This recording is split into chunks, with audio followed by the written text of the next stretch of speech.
sat there and wondered like what you should be doing with your time and money? Like, should you do that? Should you do that? Should you invest it here or there?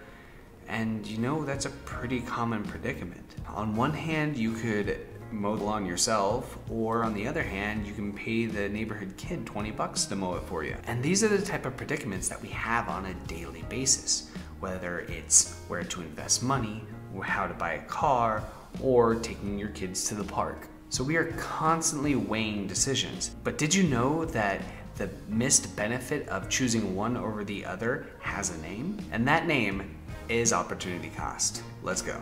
All right, the most basic definition of opportunity cost is the amount of benefit that you're missing by choosing one over the other. Like not hitting the like and subscribe button and missing out on a ton of great content like today's video.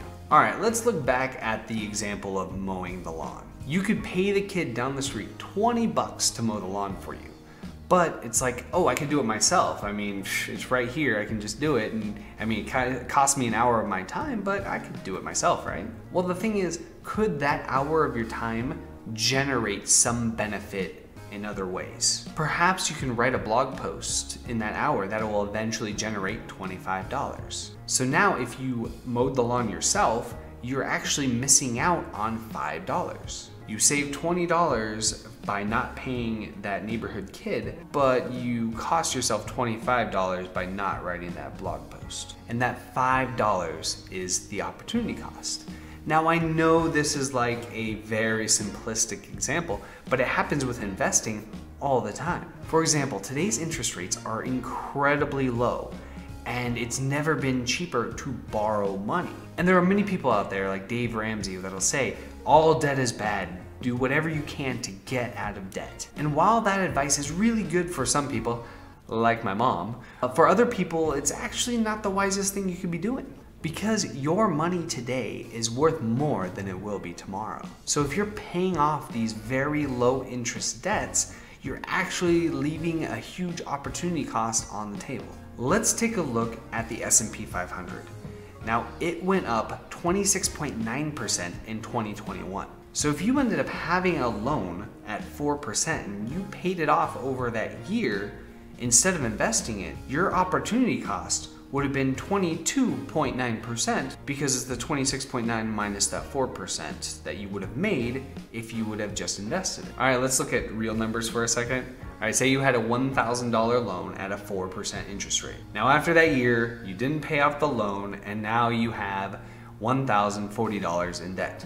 If you had taken that $1,000 and invested it in the S&P 500, you would now have $1,269. And how could you invest in the S&P 500? Well, there's ETFs like SPY, which follows the S&P 500, which is great. It's like investing in 500 companies all at once. So in that year, if you would have taken that money from the loan, invested it, and at the end of the year, you paid off all of the debt, you would actually be sitting with $229 in your pocket. Now, if you had paid off that debt, you would have saved the $40 in interest, but your opportunity cost would be that $229.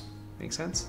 Now, what I'm definitely not saying is to go take out a bunch of loans and throw it into the stock market. I'm just saying you need to consider the opportunity cost when making financial decisions. Real estate investors are big on looking at the opportunity cost. Like, should they put a big down payment or do some creative financing to keep more money in their pocket to do more real estate deals? Because they could contribute more money to their 3% loan or hold on to that money and, like I said, go look at another property where you can get another return on investment. Now you have two properties and you're looking good.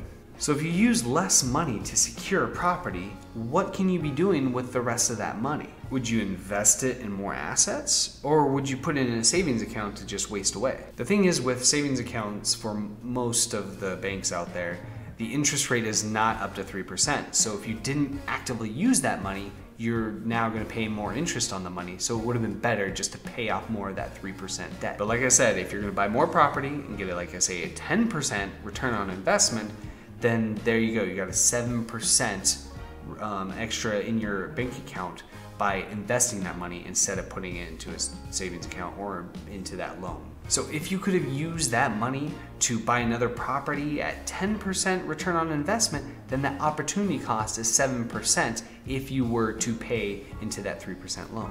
All right, and the thing is, opportunity cost does not have to be just about dollars and cents. It could be about your time. When I was in high school, I had an economics teacher that said his time was worth $100 an hour. Now, he was a teacher at a high school in the ghetto. He didn't make $100 an hour, but he said when he was doing other things, that's how much he valued his time, because he would rather be spending time with his family.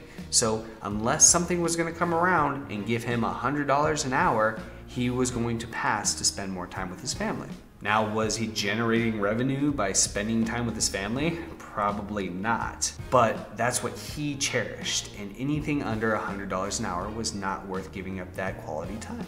And you know what? I fully respect that. Like, this is such a good perspective that not everything is about money. So there are other benefits in life that you could be missing out by not paying the kid down the street $20 to mow your lawn. Like, what could you be doing with your kids for an hour? Maybe take them to the park.